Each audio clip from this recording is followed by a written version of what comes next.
Catholicism came to Japan in the 1500s, and it spread rapidly. Soon there were 200,000 Catholics. But at the end of that century, and into the first half of the 1600s, vicious persecutions broke out against the church. There were many martyrs, and all the priests were driven out of Japan. Japan would not be opened up to the West for another 200 years.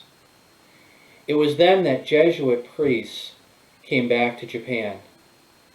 They were surprised to discover in a village people who came together every Sunday and they recited the Apostles' Creed, the Lord's Prayer, the Hail Mary, the Glory Be, the acts of faith, hope, and love, the act of contrition, the 10 Commandments, and the 8 Beatitudes. The priests learned from the people that in the distant past, fathers had asked them to recite these prayers every Sunday and to come together every Sunday because these fathers anticipated their own martyrdom. Those fathers told the people that someday other fathers would come back and instruct them more fully on Jesus and his way. Well, the Jesuit priests said, well, we are those fathers. But they were met by kind of a stony glance and silence. The villagers said, those fathers in the past, they also told us that when people came to us claiming to be those fathers, we were to ask them 4 questions. So the Jesuit priest, probably with some trepidation, said, okay, go ahead. And so the villagers asked, what do you do when you come into a church? And one of the priests genuflected on a knee. And of course the villagers were very excited. Then the villagers asked, does your Lord have a mother? And the priest responded, yes, and his name is Mary, to the excitement of the people. Then the villagers asked, where does the earthly leader of your organization reside? And to the excitement, the joy of the people, the priest said, in Rome. And finally, the villagers asked the priests, do you fathers have wives? And the priest with a smile responded, no. And so then the villagers knew that these priests were authentic. I mention this story because those Japanese Catholics had to preserve their faith down through the generations without the sacraments for 200 years. Throughout church history, there have been other places where people have had to pass on the faith for long periods of time without the sacraments and without much instruction in the faith. Even before this current pandemic, there were places in the world where people rarely got a visit from the priest, very rarely were able to experience the sacraments. Of course, now with the coronavirus pandemic, throughout our country and much of the world, Catholics are having to pass on their faith, having to grow in their faith without the great advantage of the sacraments. How do we go about this? After all, it's very difficult to grow in our faith, it seems, even with those great helps. So how do we do it without? One important thing I encourage you to do is in your home, set up a prayer space. Maybe you have a crucifix there, some statues, a Bible, things that will make that place seem sacred. I encourage every member of the household to visit that space at least daily. If it's a family household, I would encourage the family to come there at least daily and to do some communal prayers as well. This prayer time will do a great deal to strengthen each of us in our faith, to help us to continue to grow.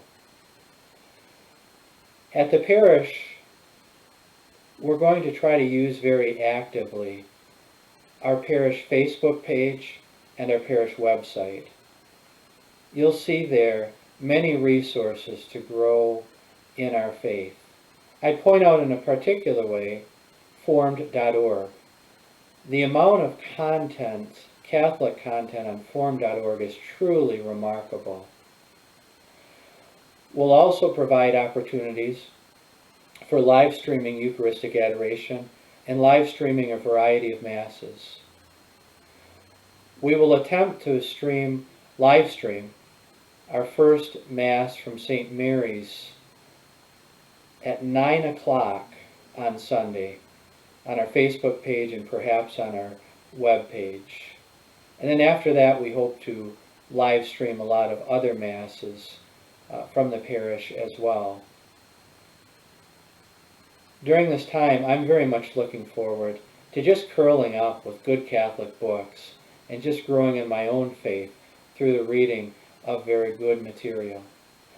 I encourage families and households to really plan how they're going to spend the Lord's Day, how we're going to make this a day of rest and a day of worship, now that it's been changed in a pretty significant way.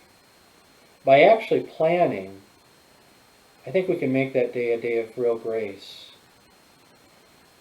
Of course, this time is a time really to reorder our priorities. We're going to be able to spend more time with our families, which is a good thing.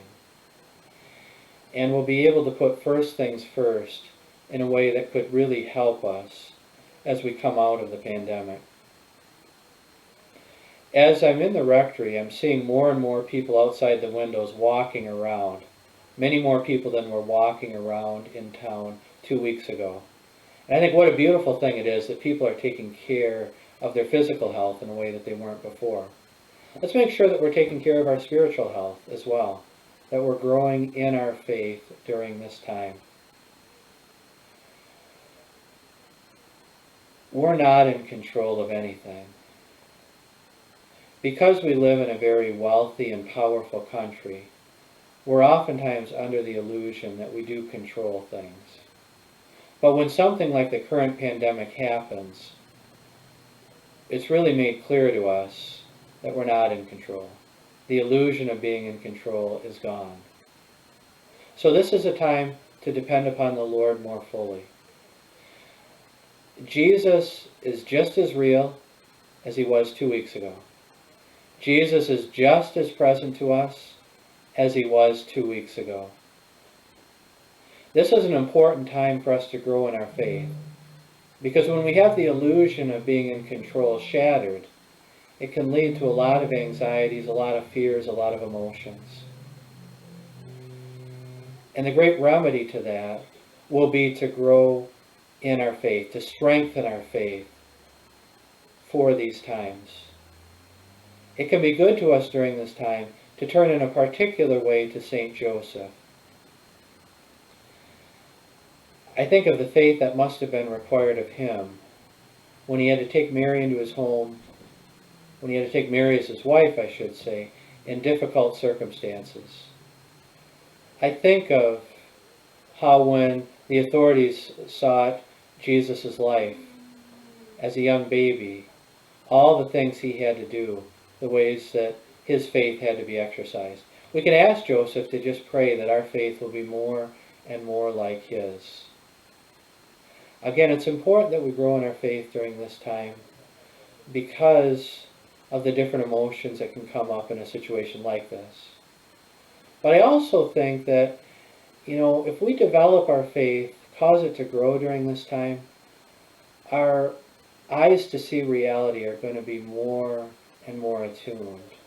And so when we're allowed to come together again for public worship, when we're allowed greater access to the sacraments again, we're just going to have a much greater appreciation for it than we had before, if we use this time to grow in our understanding of our faith and in our actual faith itself. We turn to St. Joseph in a very powerful way during this time, asking him to pray for us, that this may be a time of growth, a time in which mysteriously God's grace operates in our lives and in the lives of our loved ones.